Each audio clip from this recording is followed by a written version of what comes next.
ஆனால் அதிமுகலேருந்து ஒருத்தர் உங்கள் மேலே கேஸ் கொடுத்துருக்கிறதா கேள்விப்பட்டோம். வேலுமணி அவர்கள், அது எந்த அளவுக்கு உண்மை, என்ன காரணத்துக்காக கொடுத்துருக்குறாங்க? அனைத்து ஊடகங்களுக்கும் வேலுமணி நிறைய பணம் கொடுத்து பர்ச்சேஸ் பண்ணியிருக்காரு. அது முன்னாள் வேலுமணி, இந்நாள் வேலுமணி நேரு. வீடு டூவேல்யூ ஈசிஆரில் வீடு வாங்காத பத்திரிகையாளர்களும் இல்லை, பத்திரிகை முதலாளிகளும் இல்லை, பத்திரிகை எடிட்டர்களும் இல்லை, பத்திரிகை நிறுவனங்கள். இந்நாள் வேலுமணி நேரு, முன்னாள் வேலுமணி மீது ஒரு வழக்கு பதிவு செய்யல. ஸ்மார்ட் சிட்டின்னு ஒரு திட்டம் 1.5 லட்சம் கோடி வந்தது. 1.5 லட்சம் கோடி அப்படியே யாருடைய வங்கி கணக்கு போயிடுச்சு? வேலுமணியுடைய பினாமி வங்கி கணக்குக்கு போய் துபாயில் செட்டில் ஆயிடுச்சு. பல ஆயிரம் கோடிகளை வைத்திருக்கிற வேலுமணிக்கு முதலமைச்சர் நாற்காலி மீது தீராத வெறி. எடப்பாடி மோடி கூட பயப்படுறது இல்லை. யாருக்கு பயப்படுறாரு? பக்கத்திலேயே நின்று இருக்கிற வேலுமணிக்கு தான் பயப்படுறாரு. இன்னும் நிறைய விஷயங்களை தோண்டி எடுத்து அடிக்க வேண்டியது. அந்திம காலம் திமுகவுக்கு. வேலுமணிக்கு மந்திம காலம். 700 கோடிய 7000 கோடிய சதக்கு ஜலாலுக்கு. எடப்பாடி போனாலும் துபாயில் ரிசீவ் பண்றது அந்த சதக்கு ஜலால் தான். ஸ்டாலின் போனாலும் ரிசீவ் பண்றது சதக்கு ஜலால் தான். சரியா?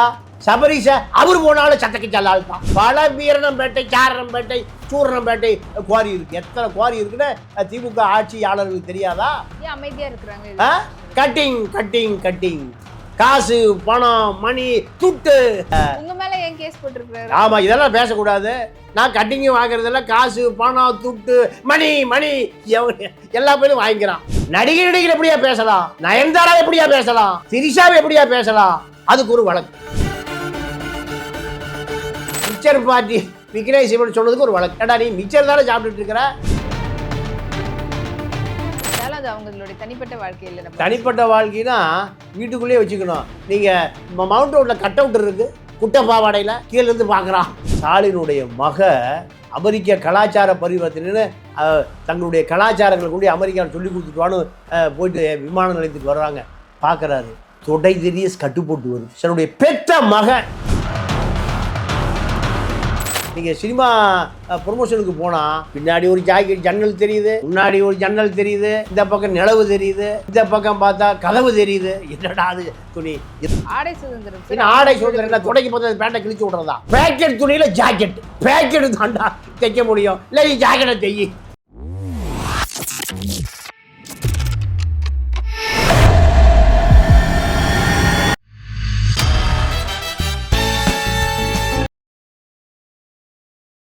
நேயர்கள் அனைவருக்கும் வணக்கம். இன்னைக்கு நம்ம இடையே இணைஞ்சிருக்கிறவங்க மூத்த பத்திரிகையாளர் தமிழர் திருபாண்டியன் அவர்கள். வணக்கம். வணக்கம்.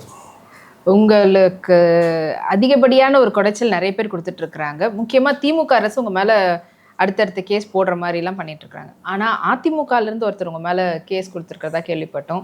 வேலுமணி அவர்கள், அது எந்த அளவுக்கு உண்மை, என்ன காரணத்துக்காக கொடுத்துருக்குறாங்க? இல்லை, வேலுமணியை பொறுத்த வரைக்கும் அனைத்து ஊடகங்களுக்கும் வேலுமணி நிறைய பணம் கொடுத்து பர்ச்சேஸ் பண்ணிடுவார். இப்போது அது முன்னாள் வேலுமணி, இந்நாள் வேலுமணி நேரு. நேருவிடம் ட்ரூ வேல்யூ ஹோம்ஸ் வீடு வாங்காத பத்திரிகையாளர்களே கிடையாது, வீடு வாங்காத பத்திரிகை நிறுவனங்களே கிடையாது. நான் அடித்து சொல்கிறேன். ட்ரூ வேல்யூ ஈசிஆரில், ட்ரூ வேல்யூ ஹோம்ஸில் வீடு வாங்காத பத்திரிகையாளர்களும் இல்லை, பத்திரிகை முதலாளிகளும் இல்லை, பத்திரிகை எடிட்டர்களும் இல்லை, பத்திரிகை நிறுவனங்களும் இல்லை. யாருக்கிட்ட? நேருக்கிட்ட. இந்நாள் வேலுமணி நேரு, முன்னாள் வேலுமணி தெரிஞ்சவர் தான். இப்போ அறப்போர் இயக்க ஜெயராம 200 கேஸை போட்டிருக்காரு. பல லட்சம் கோடி கொள்ள வேலுமணி. நீங்கள் அந்த குண்டு பல்பெல்லாம் 1500 ரூபா. இதை திமுக ஆட்சி முடிய போகுது, இனிமேல் வரவே வராது. ஆனாலும் வேலுமணி மீது ஒரு வழக்கு பதிவு செய்யல. இந்நாள் வேலுமணி நேரு, முன்னாள் வேலுமணி மீது ஒரு வழக்கு பதிவு செய்யல. நீங்கள் சூமோட்டோவா உயர் நீதிமன்றம் வேலுமணி மேலே ஒரு வழக்கு பதிவு செய்யுது, அதுவும் ஒன்றும் நடவடிக்கை எடுக்கல. 2வது, வேலுமணியை பாஜக பாதுகாக்கிறது. எப்படி பாதுகாக்குதுன்னா, அதிமுகவை உடைப்பதற்கான ஒரு சிண்டேவா பக்காவாக பாதுகாக்குது. நீங்கள் ஸ்மார்ட் சிட்டின்னு ஒரு திட்டம் 1.5 லட்சம் கோடி வந்தது. 1.5 லட்சம் கோடி அப்படியே யாருடைய வங்கி கணக்கு போயிடுச்சு? வேலுமணியுடைய பினாமி வங்கி கணக்குக்கு போய் துபாயில் செட்டில் ஆயிடுச்சு. இது பாஜகவுக்கு தெரியும், இன்னும் இருக்கிற திமுகவுக்கு தெரியும். பல ஆயிரம் கோடிகளை வைத்திருக்கிற வேலுமணிக்கு முதலமைச்சர் நாற்காலி மீது தீராத வெறி. எடப்பாடி இப்போ மோடி கூட பயப்படுறதில்ல. யாருக்கு பயப்படுறாரு? பக்கத்திலேயே நின்று இருக்கிற வேலுமணிக்கு தான் பயப்படுறாரு. வேலுமணியுடைய கட்டுப்பாட்டில் ராஜ் சத்யன் என்ற ஐடி ஆள் இருக்கார். மாதம் 10 கோடி ரூபாய் கான்ட்ராக்ட். என்ன கான்ட்ராக்ட்னா தமிழ்நாடு முழுக்க கார் பார்க்கிங் கான்ட்ராக்டு ராஜ் சத்யனுக்கு மாதம் 10 கோடி கிடைக்குது. இந்த ஆட்சியில் கிடைக்குது. திமுக ஆட்சியில் பார்க்கிங் இன்னும் நிறைய விஷயங்களை தோண்டி தோண்டி எடுத்து அடிக்க வேண்டியது இருக்கு. ஏன்னா அந்திம காலம் திமுகவுக்கு, வேலுமணிக்கு மந்திம காலம். வேலுமணி எடப்பாடி இப்போ யாருக்கு பயப்படுறாருன்னா எடப்பாடி மோடிக்கெல்லாம் பயப்படுறது இல்லை, வேலுமணிக்கு தான் பயப்படுறாரு. ஏன்? சாதாரணமாக அவருக்கு பேர் அலிபாய். என்ன பாய்? அலிபாய்.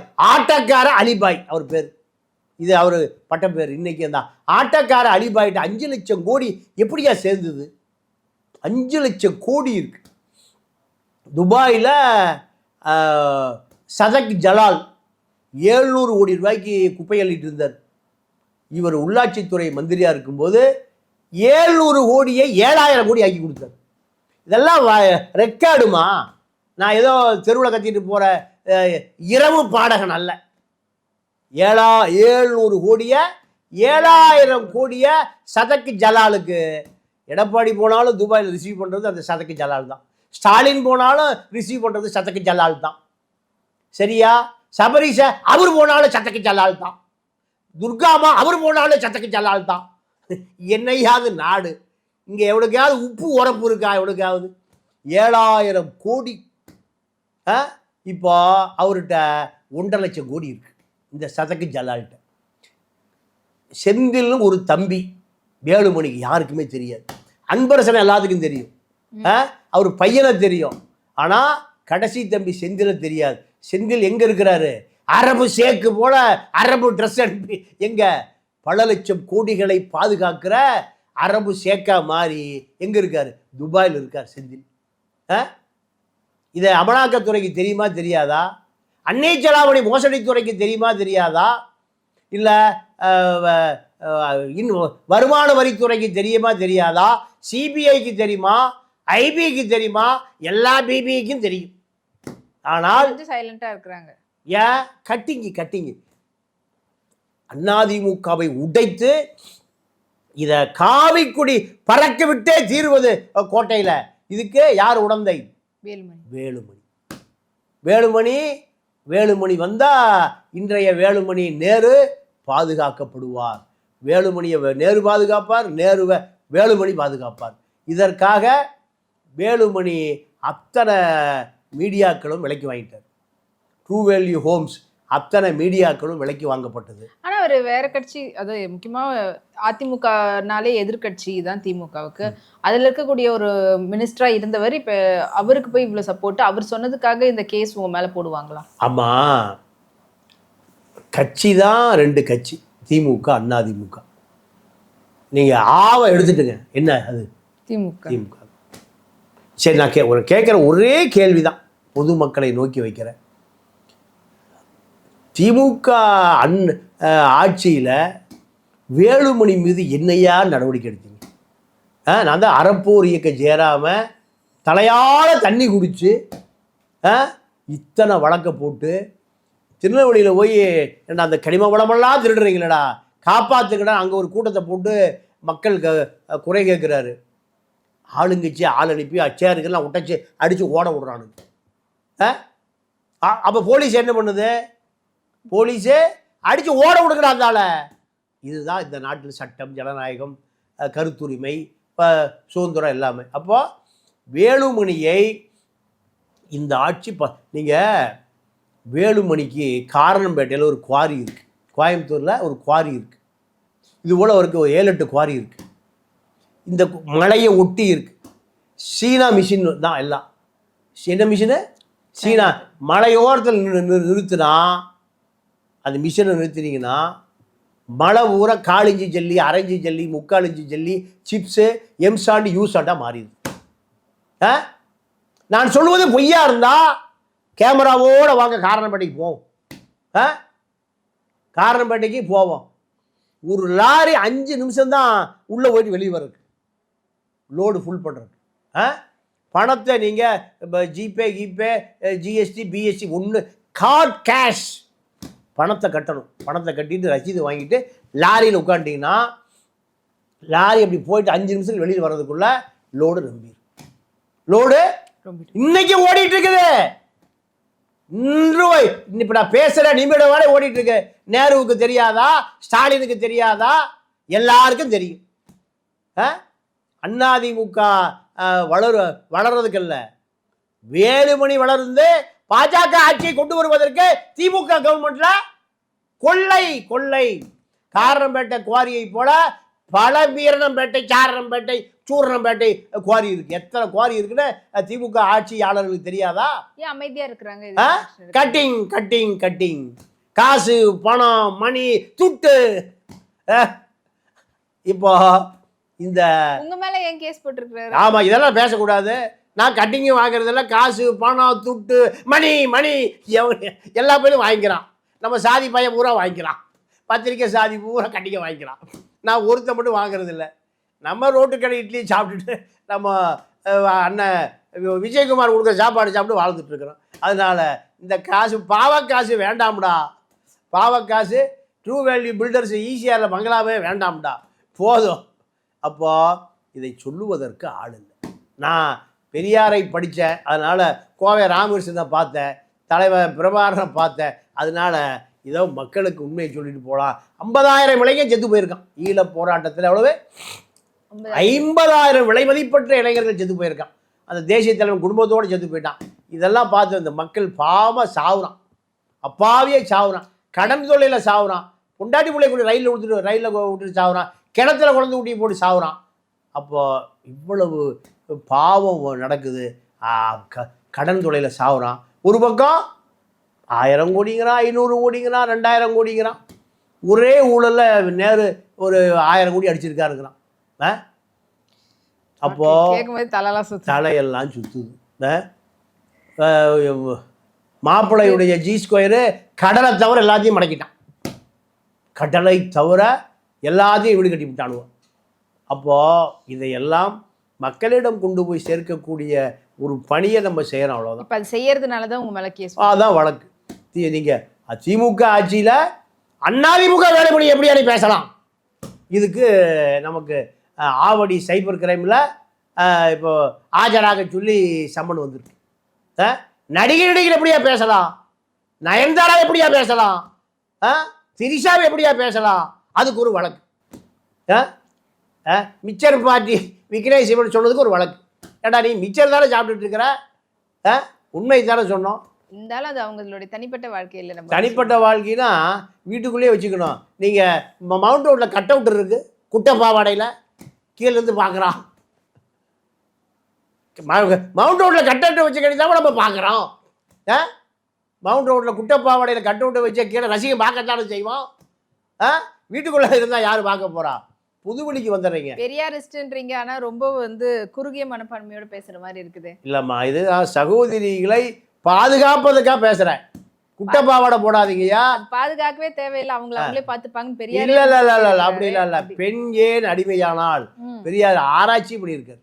பெண் ஏன் நீங்க ரஷ்யாவில் ஸ்டாலினுடைய மகன், உலக யுத்தத்தை ஆரம்பித்தவன் ஹிட்லர், உலகத்தை காப்பாற்றியவர் ஸ்டாலின்.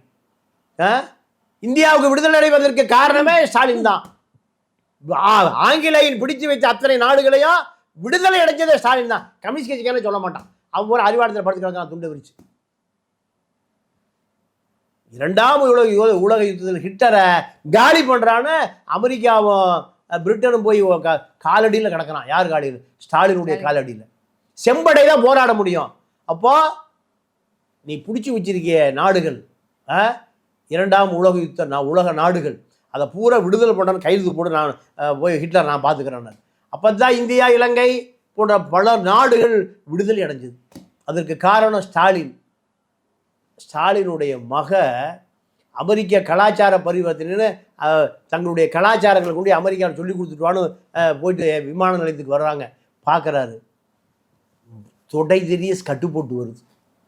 தன்னுடைய பெற்ற மகன் ரஷ்யாவில் உழைக்கும் பெண்களை முழு உடையோடு தான் காமிக்கணும்.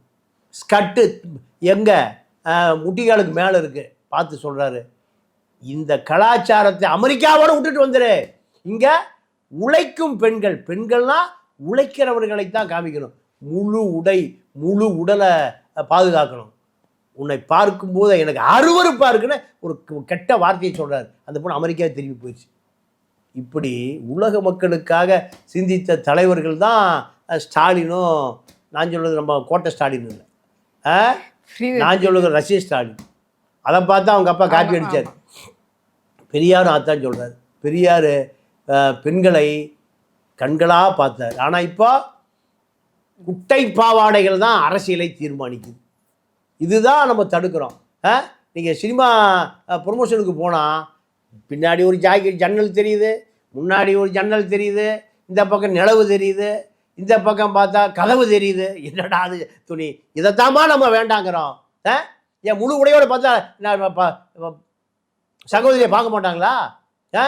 பெண்கள் எல்லாம் துணைக்கு பக்கத்தில் பேட்டை கிழிச்சு விட்டுருக்காங்க. என்னடா அது? அதான் பேஷன். ஆடை சுதந்திரம். ஆடை சுதந்திரம் என்ன? துணைக்கு பக்கத்தில் பேட்டை கிழிச்சு விட்றதா?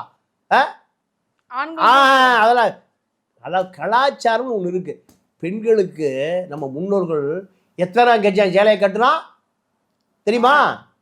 15. 6 அப்புறம் ஆச்சு தூக்க முடியலன்னு.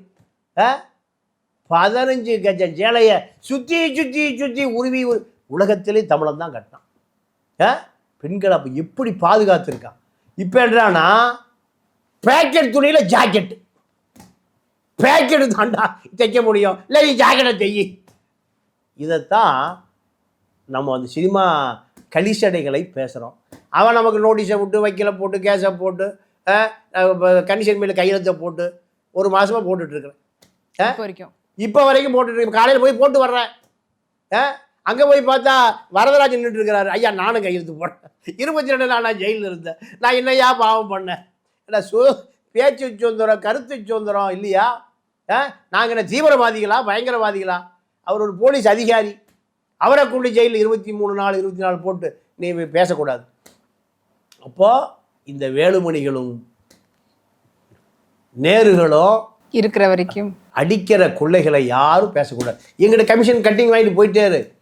இதுக்காக இந்த போலீஸ் ஒரு உயர் அதிகாரியினுடைய யோசனையின் பேரில் வேலுமணி எனக்கு இப்போது சமன் அனுப்பியிருக்கார். இப்போ ஆவடி சைபர் கிரைமில் போய் ஐயா வணக்கம் சரண்டர் ஆக வேண்டியதாக இருக்குது. அவர் என்னை விசாரிப்பார். ஏங்க நீங்கள் பேசுகிறீங்க? அப்புறம் அதுக்கு மேலே நம்ம வச்சுக்குவோம். பேசுறது தான் என் தொழில், அதெல்லாம் நான் பேசி தானே ஆகிறோம் அப்படின்றத பதில். மூச்சு நிற்க வரைக்கும் பேசிகிட்டே இருப்பேன். மூச்சை என்னைக்கு நின்று போதோ. மார்க்ஸ் இறந்தப்போ ஏங்கல் சொன்னாராம், மார்க்ஸ் இறக்கவில்லை, சிந்திப்பதை நிறுத்தி கொண்டார். நான் தான் முதல்ல லண்டனில் போய் மார்க்ஸ் சமாதியில் விழுந்து கும்பிட்டேன். அதுக்கு பிறகு தான் ஸ்டாலினே போனார். அதுக்கு பிறகு தான் நம்ம அண்ணன் திருமாவளவனே போனார். 500 தடவை போயிருப்பார் 2 பேரும். எவ்வளோ தடவை? 500 தடவை போயிருப்பாங்க. நான் தான் முதல்ல மார்க்ஸ் சமாதியில் தமிழ்நாட்டிலிருந்து போன ஒரே ஆள் தமிழர் நான் தான். இந்த பெருமை எனக்கு தான். இவ்வளோ பெருமை வச்சுட்டு இருக்கிறீங்க. எனக்கு ஒன்றும் இல்லை அப்படின்ற மாதிரியா? இல்லை இந்த கேஸ் பரவாயில்ல பார்த்து இதெல்லாம் ஒரு பெரிய விஷயம் இல்லைம்மா, பார்த்துக்கோ. ஓகே சார், நன்றி சார். நன்றி, வணக்கம்.